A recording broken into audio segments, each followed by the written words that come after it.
So I made it back from Houston, and now I am gearing up for another shoot tomorrow, which is going to be fun. But before I get into that, I did sell some equipment to a past client in Houston while I was there. Sold a bunch of tripods, sold a bunch of Kino fixtures that I wasn't using anymore, and bunch of other little random accessories like a gimbal, a dolly, just things that weren't really being used. Just thought I would get rid of some of that stuff, make a little extra money. And then for the package tomorrow, I'm actually shooting a music video, or helping shoot a music video. So I have a bunch of equipment loaded, a lot of G&E, and then a lot of camera gear as well. So just to go over what I'm bringing: 2 FX3 packages, ATEM switcher. This will be a multicam thing. Bunch of batteries, monitor, Dana Dolly. There's some comms, a big battery unit, Dana Dolly, couple of low C stands, all my regular C stands, bunch of shot bags, bunch of sandbags in the front seat. Down here, some more rolling combo stands. Then my rock and roller cart. Of course, the innovative cart. Have a ramp tucked in there. Yeah, it's gonna be fun. Got a bunch of lighting. Don't know if you can see in there, but there's a 600D, another 600D, 600X, 1200D. So those are going to be like the majority of the main lights. I do have a bunch of like little additional lights that will probably pop up at some point, but yeah, pretty jam-packed. So I'll see you guys over there. So we made it to location. I'm not going to go into too many details about the setup for this music video. I'll go ahead and link my buddy Paul's YouTube channel in the description below, and he'll probably come out with a more in-depth video. But this was a fun shoot. We had a lot of crew, and overall just a good time. So yeah, if you tap, then it's going to track it wherever he is. And then to cancel it is like the center button to cancel it. To the red box.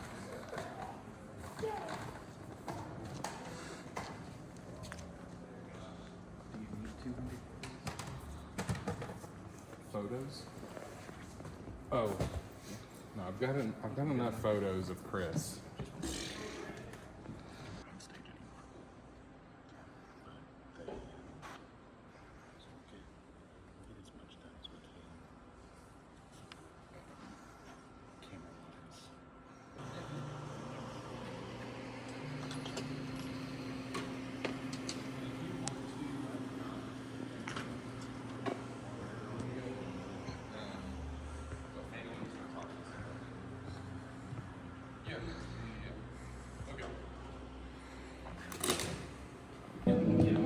All right, everybody. Thank y'all so much for being here. We love to see the support. I'm Tyler, friend of Brendan, former Washington staff member, helping with this video shoot, song recording. We're super excited.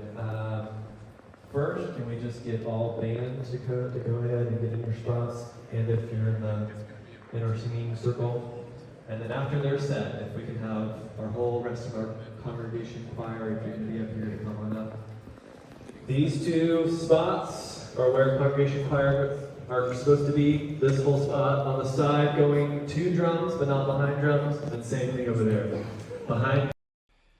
So I just picked up a couple new little accessories for camera and whatnot. I'm using these new mid 49 articulating arms, and I have to say they are the best I've ever used. They just make so much sense. There's so much thought that went into designing these.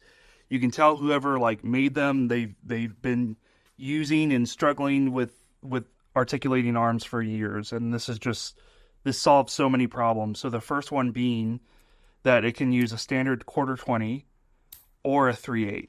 So that's perfect. And then it has this anti-twist lever. So once you get it on there tight, you just pull this, and then it puts pressure on the actual mount, so that way it won't rotate, it won't twist. So it's anti-twist. Normally you would have to have the RE locating pins, but not all my accessories have it. So obviously right here, it has the locating pins, but if I wanted to mount my monitor anywhere on this, I couldn't. This is literally the only spot you could do it. And I know you can use like a NATO system, and I do like NATO as well. I think that's a good system, but it's not as versatile as or standardized as just a basic quarter 20. You can mount, on here, but if I want to mount something like a monitor here, I couldn't do that. Actually, I think I could. I think this might be, nope, never mind. I thought I was NATO there as well. But this just opens the door to being able to mount your monitor anywhere you want, and you don't have to worry about it twisting, because that's the biggest issue is once you get it on there, it just starts moving around. But for example, this is already locked in there. It's like not budging at all. Once you push this down, then you can rotate it. So you get it in there nice and tight, you lock it in, and then it's not going to move at all. So really great product. I like when I find something that just works and you don't have to worry about it failing. This is just well thought out, and it just works. And you can buy extension arms if you want, so that you can get it longer. Right now I just have the standard, the short one, but this is plenty for what I'm using it for. I just need to mount a monitor here and then be able to articulate it up and down for viewing. But so that works like a charm. Love these. And another pet peeve of mine has been just plates. These are the standard Manfrotto plates, standard size.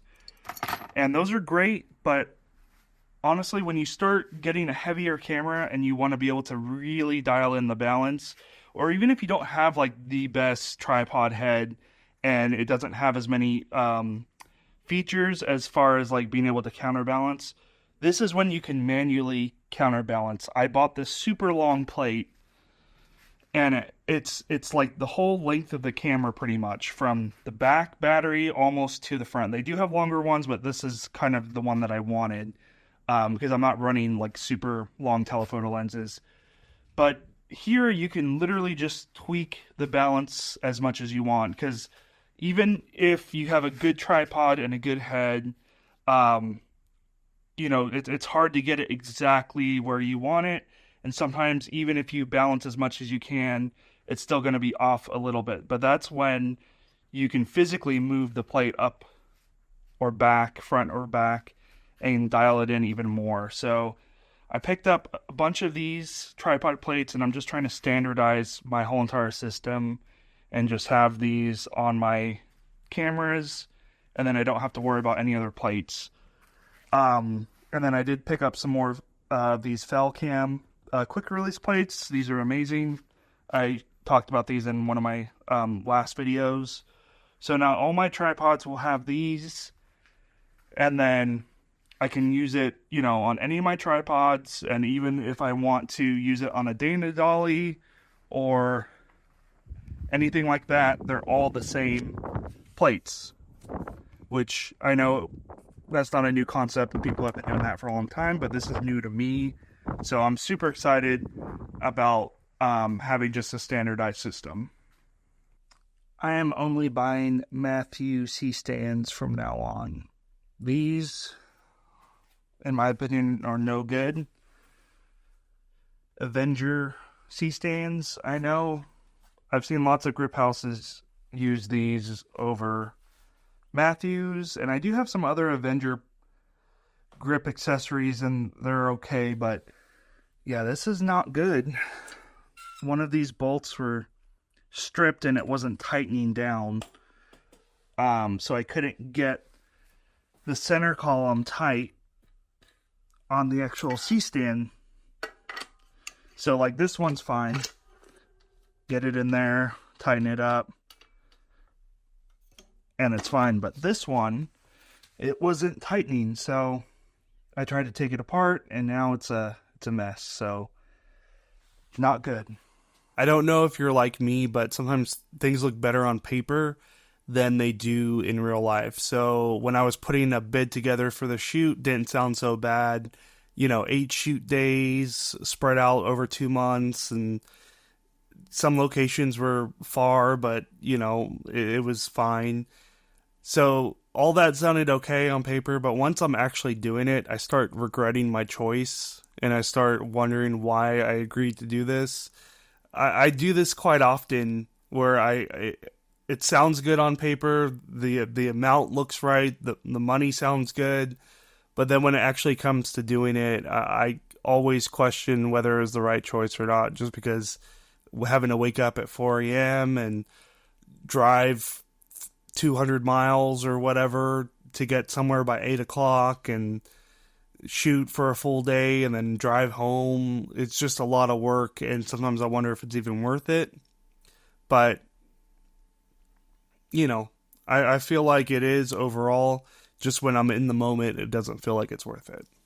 So if you guys don't follow my vlog and this is your first time watching, I discussed a previous bid that I put in for a job in this last video, and I ended up getting the job, and now I'm just doing fulfillment. In the budget that I showed previously, I didn't include travel or anything in that, but obviously I had to charge additional for travel, just because it wouldn't really make sense, because some of these places are pretty far. There's one location that's almost 4 hours from my home, so I definitely have to charge for travel additionally. Okay, so I just got done with the shoot.